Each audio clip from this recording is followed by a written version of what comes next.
Hello again. I don't know if you're as nerdy as I am at times, but I have a great interest for words because it's interesting how they're used sometimes in a way of trickery. There's a great power in words, and the world is largely run by words. That's what's interesting. It's and when I say the world, it's interesting. That's an interesting word. If you look it up, it actually means the age of man. A lot of people think they use the word synonymously with Earth or planet Earth or something. It's not actually the same definition in its origin if you look it up. World is what we create. That's why you have old stories that say, I am not of your world. Or whatever. It's like, I'm not in your society. I'm not in your world. Kind of thing. And in the beginning there was the word and all this sort of thing. I mean, things start off with the way we create our worlds, if you will, is a subjectivity. And then we try to attach that to objectivity and make the objectivity somehow conform in our own deluded sense to our subjectivity, if that makes any sense at all.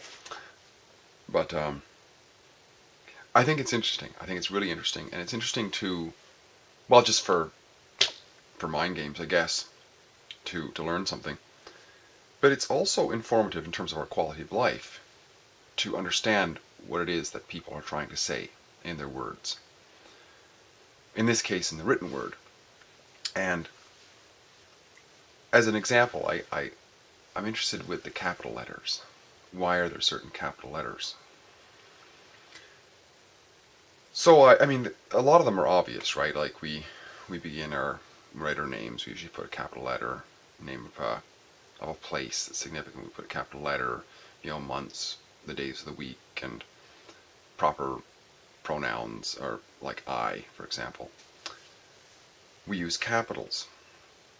I looked it up in I just did a Google search there on uses of capitals, and a lot of it had to do with titles. Several definitions, about 8 or 9 times you use capital letters, and several of them were titles. Even somebody's name is a title. The name of a ship or a very famous place or something like that is a title. So that's interesting. So I looked up title, and in its etymology I found that it is among other things, a legal permit. So I knew that I had the suspicion that it had something to do with legal, which I've talked about that before, what that's kind of about. And so I had to look up then legal definition of it, which our law dictionary definition, which once again just pointed to a whole bunch of legal this and legal that. But it brings me back to for a while I studied a bit of law, and that's really weird writing. It's very precise, like legal writing, statutes and whatnot. But all of a sudden there'll be like capital letters popping up here and there, and sometimes all capitals, and sometimes just the capital at the beginning. A sentence will be going along, and all of a sudden there's a capital letter. For example, there was one time I was reading this document, which was sent to me in reference to my house, and in the middle of the sentence, house was capitalized. I had to wonder that, and I asked why, and got no answer, of course. But I come to understand that would be a title being placed. It didn't mean house in the normal sense, because in a legal dictionary, house is a place where a man lives, where man lives, or a human being lives. And of course, if you've done, I've probably covered this before, these government statutes, they call them laws. They're not laws. They're bylaws at best. They're just house rules, basically, for the little territory that somebody in their mind dreamed up and put on a map and fought with another warlord over, basically. It's not law because law is something that cannot be changed, right? Gravity is law.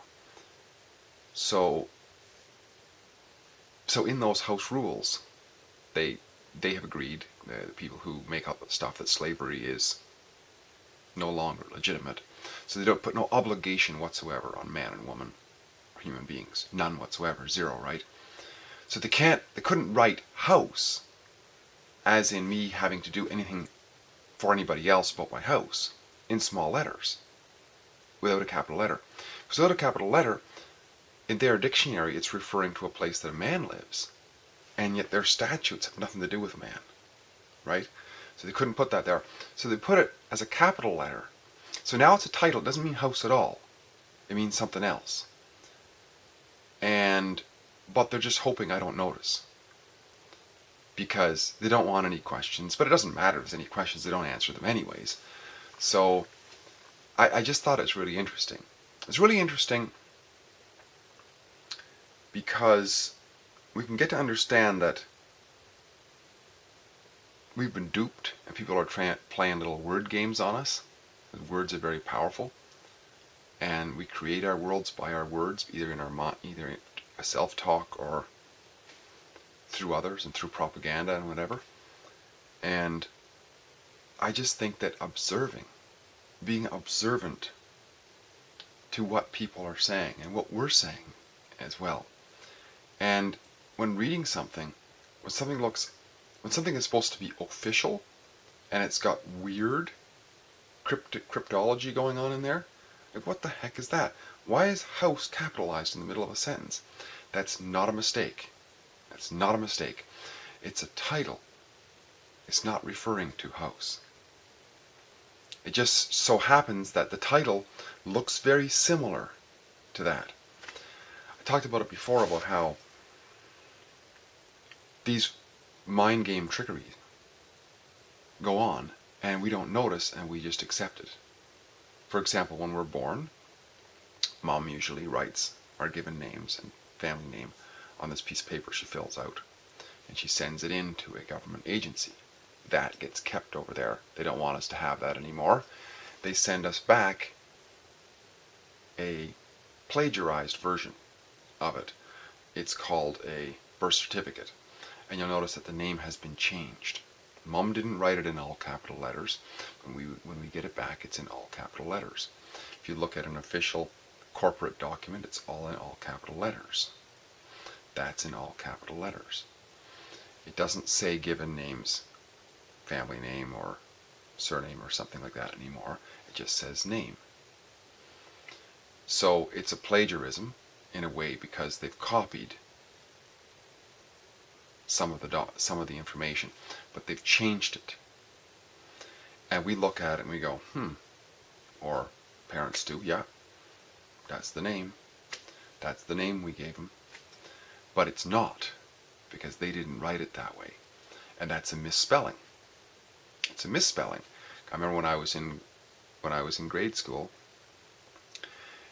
in spelling, if I wrote Canada with a small c, I got a red X beside it as a misspelling, because it's supposed to have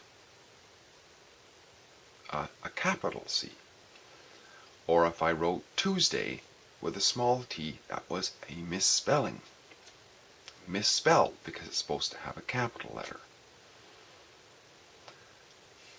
I remember one time there was something, I forget what it was. Oh, it was a bill company. Bill companies do this all the time, so all capital letters. Or weird cryptic letters with, surname first. That's not correct either, because it was spelled this way. But that's another story. So I just thought I'd try this when I was learning about this, because I was so interested in these letters. I got this bill company sent me this thing. And when I had filled out the application, I specifically wrote my name, capital letter, and then small letters, right?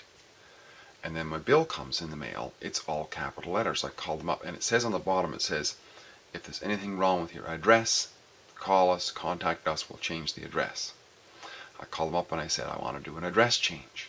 Oh, okay. I said, I want you to spell my name correctly. Oh, what's this? Oh, we got you the spelling wrong. I said, yes, you put all capital letters. First of all, I want you to put my first name first, then my middle name, and then my surname. and I want you to write it with capital letter and then small letters. Capital letter my middle name, my second given name, and then capital letter the surname, small letters. Oh, we can't do that. I said, well, right on the bottom of your bill here, it says if it's an address change to call us. And they said, well, that's not an address change. You haven't moved, have you? I said, that's irrelevant. You're addressing me incorrectly. Addressing me incorrectly. That is not how. You have misspelled my name. You put a capital letter where a small letter belongs, especially in somebody's name. You've misspelled it. It's not. And there's a whole reason for that too, is they're not actually, they don't want to put your name there because, well, I'll get into that another time. It's attached to the whole corporate, a corporate entity which is set up for us to basically be a trustee for throughout our life, to service, and there are other people who administrate it. It's a giant fraud, and yes, it's a conspiracy. And this is another thing I want to address here. A little bit, just a touch on this, because sometimes people think I'm a little bit of a conspiracy theorist. And I'm not so much a conspiracy theorist. I just look at things, at how they are, what makes sense, what do I observe, what's empirical about this. And this whole word conspiracy has gotten blown out of proportion, co-opted in so many ways, that it doesn't have the same value to it anymore, almost. I mean, think about it this way.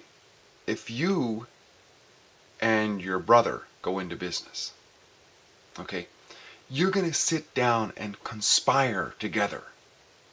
You might call it a business meeting or whatever, but you're going to conspire together. Look up the word. To have that business be successful. Or if you and your wife or your girlfriend or whatever, or your boyfriend or husband, whatever, are going to go buy a house, you're going to conspire together. So the idea that a ruling class who's going to try to figure out how to govern millions and millions and millions of people, they have closed-door meetings. They call them in-camera sessions. You know, I used to think that was when they were on camera. No, it's when they're in the camera, the camera, the enclosed space, the cameral. Cameral is like a cocoon, like a closed room, right? Camera. Actually, a camera, as in taking a picture, the reason it's called a camera is originally because it's a box, an enclosed space that lets a little bit of light into. That's why it's called a camera. So when you're in the camera, you're in a closed room.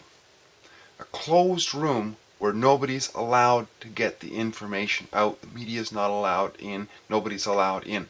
Why? Because they're conspiring on the lines of governance. So, no, I'm not a conspiracy theorist. I'm a conspiracy factist. This is what goes on. I mean, any group who's doing anything, whenever we do something, whenever we're planning and organizing and cooperating together to do something, whether nefarious or beneficial, we have to conspire. So, now that I got that out of the way, there is, you know, so for example, for millions of years,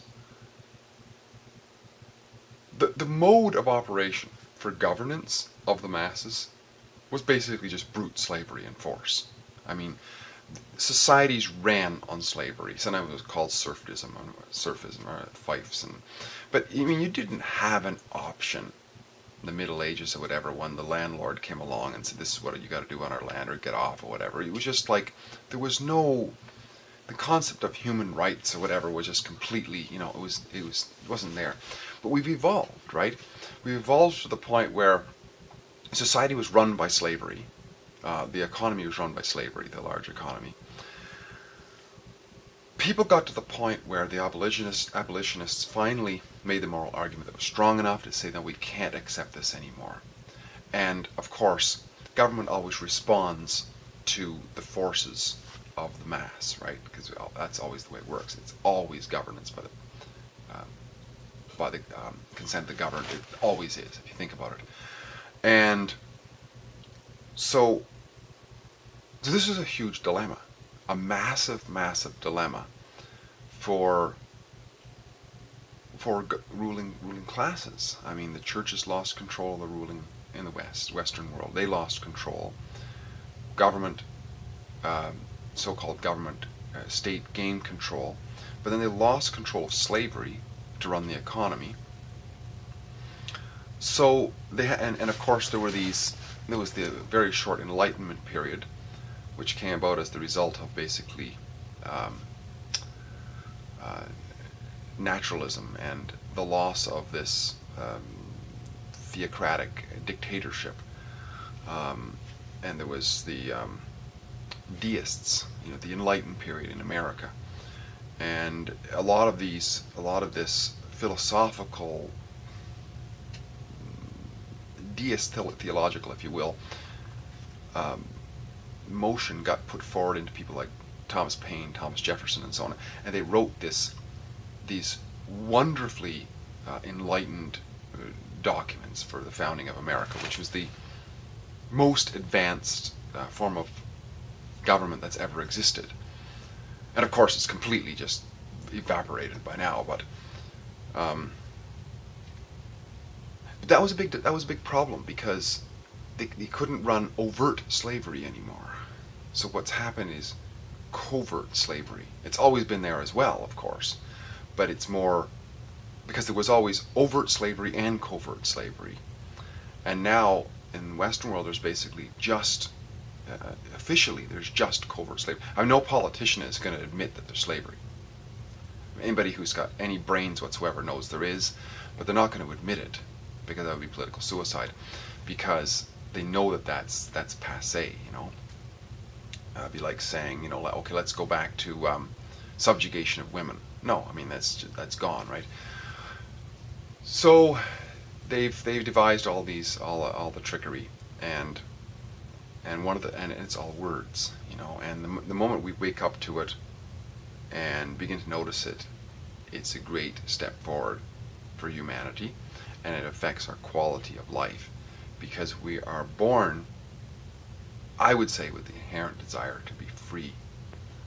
And the minute we have to obey arbitrary dictates of others, to the extent that that is the case, we are not free to live our will. So, watching words, how they're spelled, and I have a particular fascination for capital letters, because they indicate title. Title's an interesting one that maybe we'll talk about another time. Very often they indicate title anyway. It's great chatting again. My name is Steve. Talk to you again soon. Bye-bye for now.